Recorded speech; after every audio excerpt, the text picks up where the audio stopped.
नमस्कार, मैं हूं मनोज मानस। स्पेशल रिपोर्ट में आपका स्वागत है। दरअसल बिहार में अटकलें तेज है कि मुख्यमंत्री और जनता दल यूनाइटेड यानी जेडीयू प्रमुख नीतीश कुमार राष्ट्रीय जनता दल और कांग्रेस के साथ महागठबंधन को छोड़कर एक बार फिर एनडीए में जा सकते हैं। मीडिया रिपोर्ट्स में तो नीतीश कुमार के भाजपा के साथ मिलकर सरकार बनाने तक की खबरें चल रही हैं।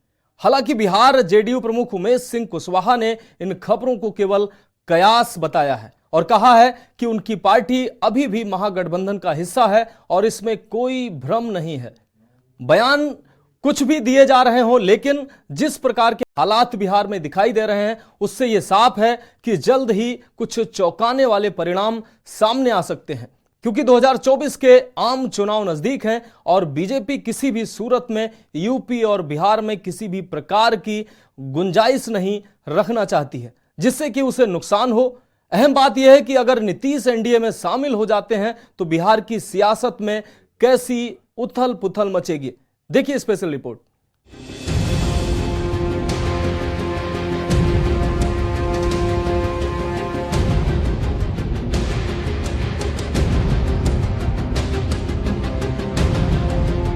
बिहार में अटकलों के दौर के बीच बिहार के जेडीयू प्रमुख उमेश कुशवाहा ने सफाई देते हुए कहा है कि हमें कोई जानकारी नहीं है। हम तो इतना ही जानते हैं कि हमारे नेता काम कर रहे हैं और वो उसमें व्यस्त है।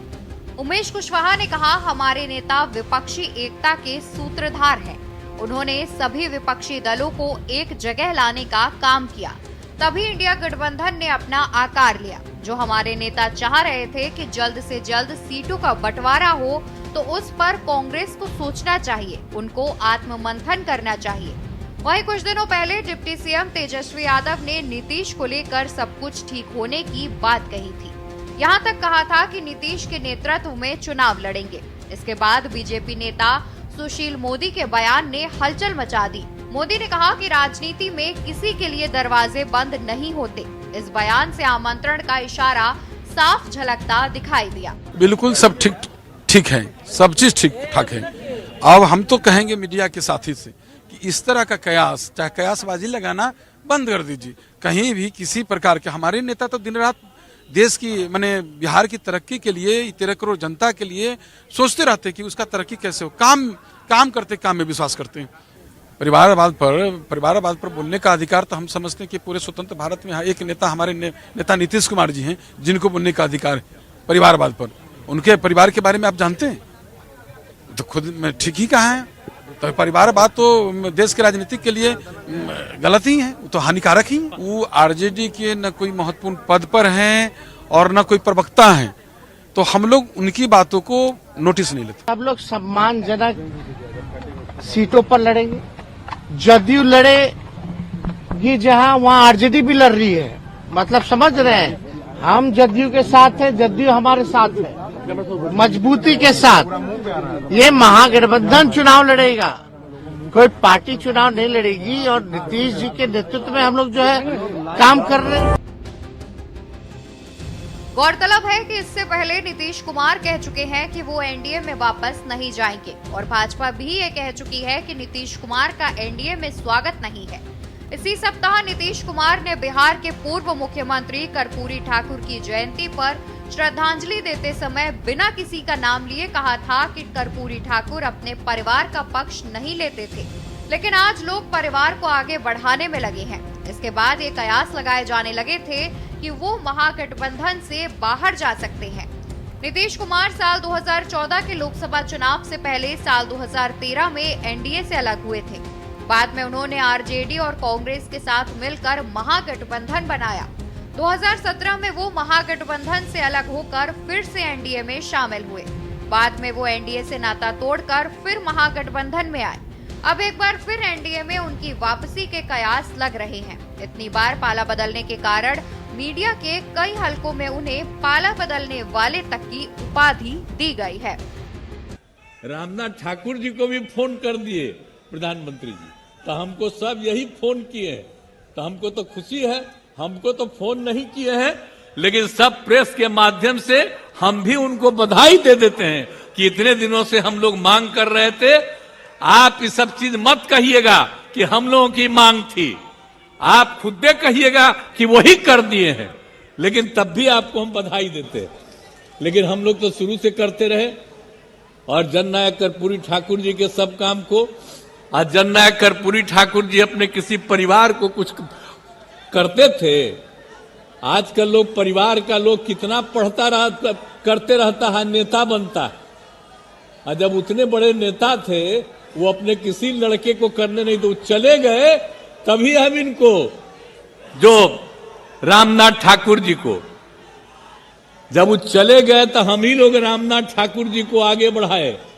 यहां पर मंत्री रहे, सब कुछ रहे, आजकल राज्यसभा के सदस्य हैं, और वहां पर पार्टी के तो जनरल सेक्रेटरी भी हैं, पार्टी के नेता भी हैं, हर तरह से उनका इज्जत हम लोग करते हैं। तो हम लोग तो करते हैं, लेकिन आजकल तो बहुत लोग अपने परिवार को बढ़ाते रहता है। लेकिन आप समझ लीजिए कि जननायक कर्पूरी ठाकुर जी कभी भी अपने परिवार को नहीं बढ़ाए।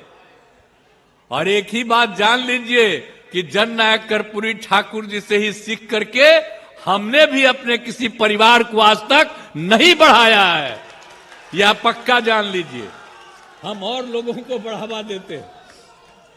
तो इसीलिए एक सब चीजों को याद रखिए। कौन क्या बोलता है, बोलते रहे, हमको उससे कोई लेना देना नहीं। और अब मैं देख रहा हूं कि कितनी बड़ी संख्या में लोग उपस्थित हैं, यानी लाखों की संख्या में हैं। कम से कम 2 लाख लोग तो यहां पर उपस्थित हैं। और जो मैं आ रहा था, रास्ते भर दोनों तरफ लोग खड़े हैं। यहां पर तो हैं ही, लेकिन रास्ते भर इतनी बड़ी संख्या में सब लोग यहां पर उपस्थित हुए हैं। हम सवेरे से ही देख रहे हैं, जब 10:30 में राष्ट्रीय कार्यक्रम था, आज वो जहां वो रहते थे वहां गए थे, फिर उनके गांव में गए, तो सब जगह ये चारों तरफ से, और वही तब रामनाथ ठाकुर जी उन्हीं के गांव पर गए, और वो भी साथ ही आते हैं हर साल। जब भी कार्यक्रम रहता, जब सब कार्यक्रम में हम जाते रहते हैं, तो सब लोग वहां बड़ा खुश रहते हैं। और वहां पर उनके घर में जाकर के परिवार के सब लोगों से मिलते हैं, और इतनी बड़ी संख्या में वहां भी लोग रहते हैं। और वहां देखिए, अनेक धर्म के लोग, 5 धर्म के लोग पूजा पाठ करते हैं। तो सब में हम सुनते हैं, सबका शामिल होते हैं, और हर जगह आते हैं। यहां पर लोग कार्यक्रम कर दिए थे, कह रहे थे कि भाई हम तो पहले ये तीनों करने के बाद ही हम यहां आएंगे।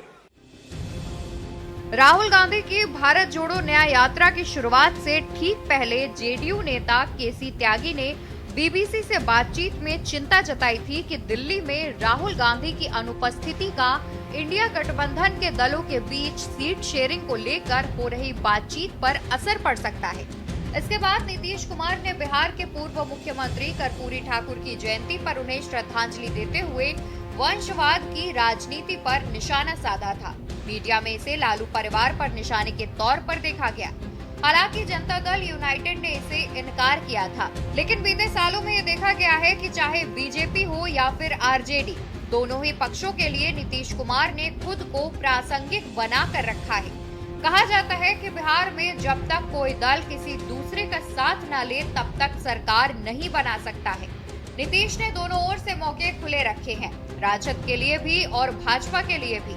जब उनको राजद के साथ मुश्किल होती है तो वो भाजपा के साथ चले जाते हैं, जब भाजपा के साथ मुश्किल होती है तो वो राजद के साथ चले जाते हैं। नीतीश के पास अपना बहुत वोट नहीं है, लेकिन जब वो किसी के साथ होते हैं तो उसके प्रभाव के साथ वो वोट उनके साथ होता है। जाति की राजनीति इतनी हावी हो गई है कि जातिगत जनगणना के बाद हर जाति को अपना प्रतिनिधित्व भी दिख रहा है। बिहार की राजनीति में कई बार ऐसा देखने को भी मिला जब नीतीश ने पलटी मारी, और यही कारण है कि सुशासन बाबू को पलटूराम भीख मिल गया। नीतीश ने कब कब मारी पलटी। 2013 बीजेपी से 17 साल पुराना गठबंधन तोड़ा। 2015 विधानसभा चुनाव में आरजेडी से हाथ मिलाया। 2017 महागठबंधन को छोड़कर बीजेपी में आए। 2022 एनडीए छोड़कर महागठबंधन में शामिल हुए। वर्तमान में नीतीश कुमार 28 दल वाले इंडिया गठबंधन में हैं। आज जननायक कर्पूरी ठाकुर जी अपने किसी परिवार को कुछ करते थे। आजकल लोग परिवार का लोग कितना करते रहता है, नेता बनता है। और जब उतने बड़े नेता थे वो अपने किसी लड़के को करने नहीं तो चले गए, तभी हम इनको जो रामनाथ ठाकुर जी को जब वो चले गए तो हम ही लोग रामनाथ ठाकुर जी को आगे बढ़ाए।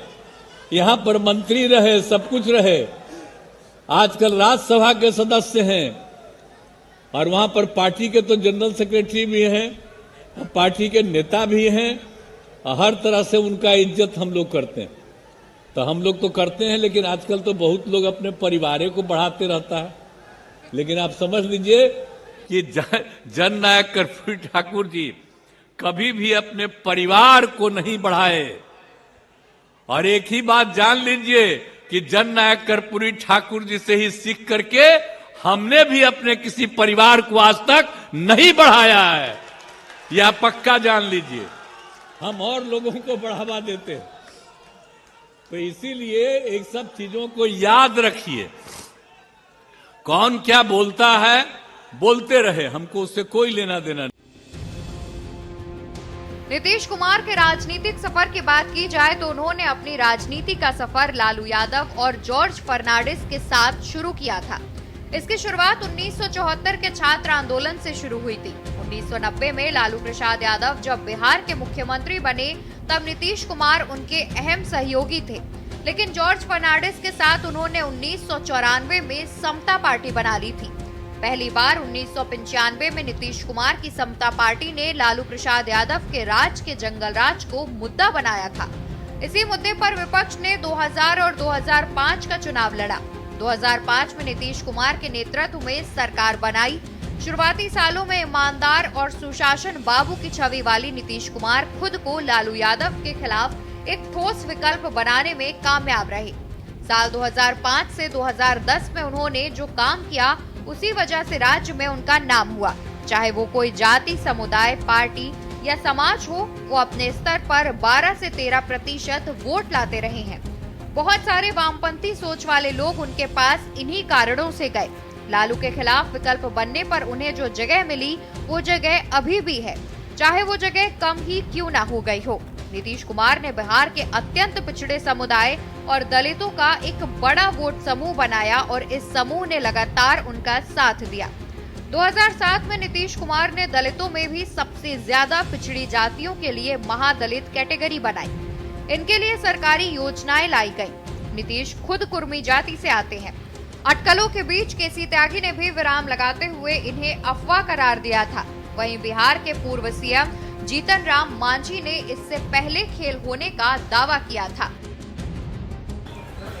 हम इस आधार पर कहते हैं कि नीतीश कुमार दीन और शुभ और अशुभ चीज देख कर चलते हैं और सब लोग प्रायः चलता है। एक आध दो हमारे ऐसे आदमी हैं जो सब दिन को अच्छा ही समझता है।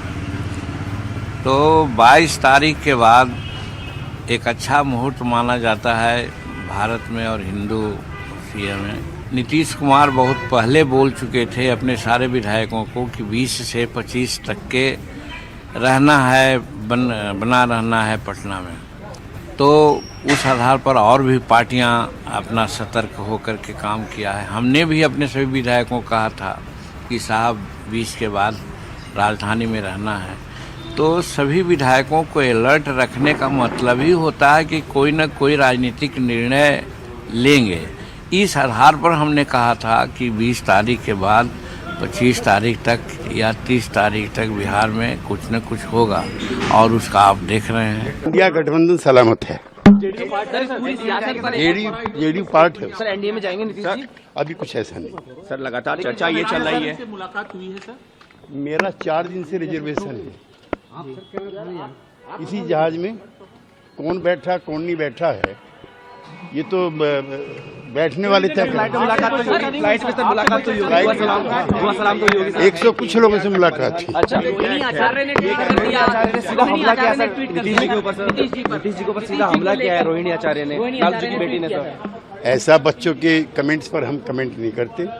नीतीश जी का कमेंट लालू जी पर या सोनिया जी पर नहीं था। वो कर्पूरी ठाकुर की प्रशंसा कर रहे थे कि उन्होंने अपने पुत्र को राजनीति में नहीं आने दिया।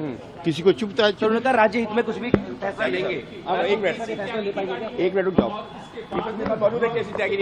सर अभी आप जो बिहार से लौट के आ रहे हैं, जितना घटनाक्रम चल रहा है सब सही है। हम इतनी बढ़िया रैली हुई है पटना में, कई साल से इतनी बढ़िया रैली नहीं हुई। बचपन से आपने देखा बच्चे जो हैं उनको बड़ों के मामले में नहीं बोलना चाहिए, ये हमारे रीति रिवाज। तो आप कह रहे हैं कि इंडिया गठबंधन में कोई आंच नहीं है। आंच जो है पश्चिमी बंगाल में है और पंजाब में है। पंजाब में है, पश्चिम बंगाल में वो आज दूर हो पाएगी।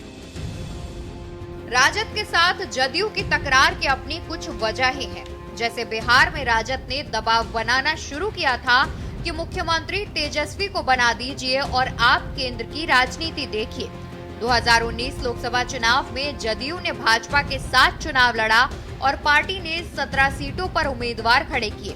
लेकिन इस बार जदयू से कहा गया है कि समीकरण और गठबंधन अलग होने की वजह से जदयू को 17 सीटों से कम सीटें मिलनी चाहिए। इंडिया अलायंस के घटक दलों के बीच दिक्कतों से भी नीतीश खुश नहीं थे। उनका मानना था कि सीटों पर तालमेल पर काम बहुत धीमी गति से हो रहा है। हाल ही में बंगाल की मुख्यमंत्री ममता बनर्जी ने और पंजाब में आम आदमी पार्टी ने अकेले लोकसभा चुनाव लड़ने की घोषणा की है। इसे एक ऐसे इशारे के तौर पर देखा गया है कि विपक्षी दलों के अलायंस में सब ठीक नहीं है। विपक्ष के सामने चुनौती है कि कैसे भाजपा को लगातार तीसरी बार चुनाव जीतने से रोका जाए और तमाम सर्वे कह रहे हैं कि प्रधानमंत्री देश के सबसे लोकप्रिय नेता हैं। भाजपा को ये फायदा है कि अगर वो बिहार में सत्ता में आ जाती है तो लोकसभा चुनाव उसके शासनकाल में होगा, जिसका फायदा उसे चुनाव में मिल सकता है। भाजपा के पास कोई बड़ा चेहरा बिहार में नहीं था और ना है। उत्तर प्रदेश में कल्याण सिंह रहे, मध्य प्रदेश में उमा भारती थी, बाद में शिवराज सिंह चौहान को आगे किया।